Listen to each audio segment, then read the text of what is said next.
వక్రతుండ మహాకాయ కోటి సూర్య సమప్రభ నిర్విఘ్నం కురుమే దేవ సర్వకార్యేషు సర్వదా. శ్రీ మహాగణాధిపతయే నమః.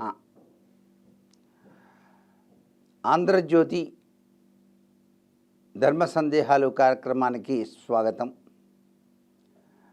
నాగుల ఆరాధన ప్రాముఖ్యత ఏమిటి?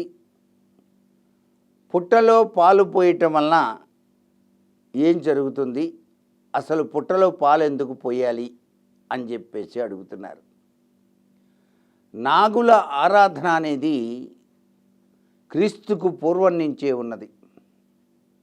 నాగారాధన అనేటువంటిది అద్వితీయమైనటువంటి ప్రభావాన్ని, చక్కటి యోగవంతమైన జీవితాన్ని ప్రసాదించడానికి మన పూర్వీకులు మనకు ప్రసాదించారు.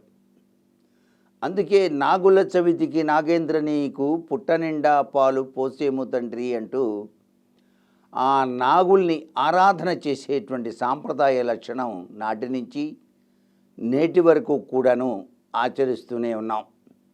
సర్పదోషం, నాగదోషం లేక కాలసర్పదోషాలు ఉన్నటువంటి వారు తప్పనిసరిగా జాతకరీత్యా నాగులకు పూజ చేసేటువంటి సంప్రదాయం ఉన్నది.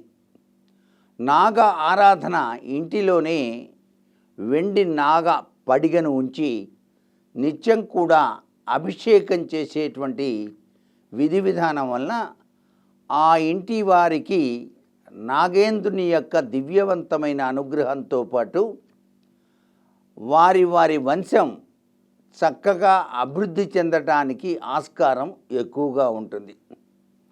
వివాహమై చాలా కాలమైనప్పటికీ కూడాను సంతానం గనక కలగకపోతే పుట్టకు నేను తప్పనిసరిగా పూజ చేస్తాను నిష్ఠతో అని చెప్పేసి ఆ యొక్క స్త్రీ భావన చేసి అతినిష్ట గరిష్టాపడతో పుట్ట వద్దకు వెళ్ళి ఆవు పాలను పోసి పూజాది కార్యక్రమాలు చేసేటువంటి సాంప్రదాయం కూడా ఉంది.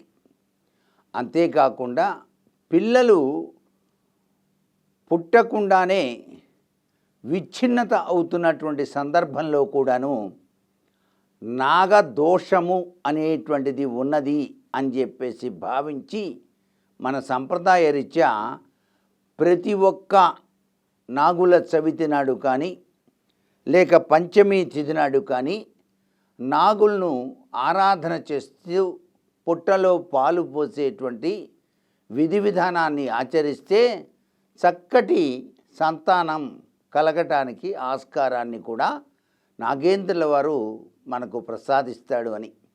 ఎందుచేతనంటే శివుని మెడలో నాగేంద్రహారాయ నమశివాయ అంటూ ఆయనకు అలంకరణగా ఉన్నటువంటి నాగుల ప్రాశస్త్యం ఇంత అంతా కాదు. అలాగే కాలమనేటువంటి సర్పాన్ని ఆసనంగా చేసుకొని మహావిష్ణువు పాలకడలిపై శేషతల్పమున పవళించేవా మహానుభవ, ఇంత గొప్ప విశేషకరమైన ప్రభావం ఉంది. కాబట్టి నాగ ఆరాధనని మనం తప్పనిసరిగా ఆచరిస్తాం.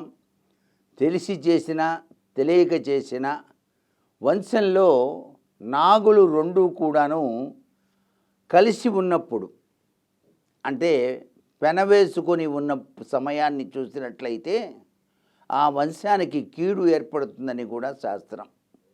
అలాగే చక్కటి అద్వితీయమైనటువంటి శక్తి ఉన్నటువంటి నాగుపాము ఉదయాన్నే ఎవరికీ కనపడకుండా సూర్య భగవానికి నమస్కారాలు ఆచరిస్తుందని శాస్త్రం.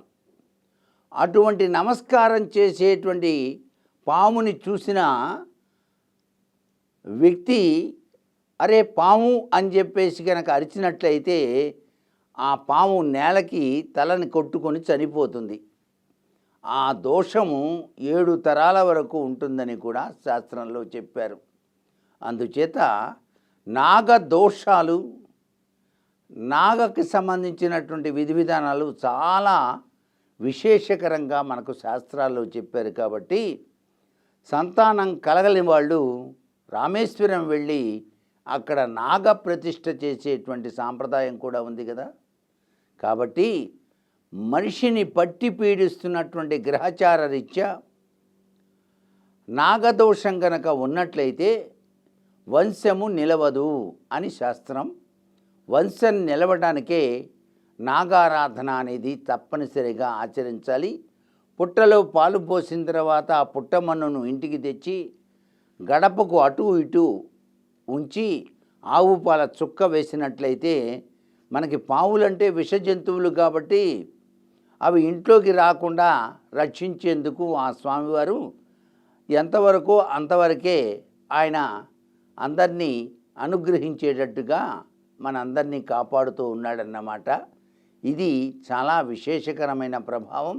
నాగారాధన వెనకాల తగిన పరమార్థాన్ని ప్రతి ఒక్కరూ అర్థం చేసుకొని ప్రతినిత్యం కూడా ఇంట్లో ప్రతి ఒక్కరూ కూడాను నాగ అనేటువంటి ఒక చిన్న ప్రతిమను వెండిది తయారు చేసుకొని పూజా మందిరంలో పెట్టి నిత్యం కూడాను పూజ చేసినా లేక పాలు పోస్తూ అభిషేకం చేసినా కూడా అద్వితీయమైనటువంటి శుభాలు కలగటమే కాకుండా వంశము ఉద్ధరించబడుతుంది అని శాస్త్రం. సర్వే జనా సుఖినో భవంతు.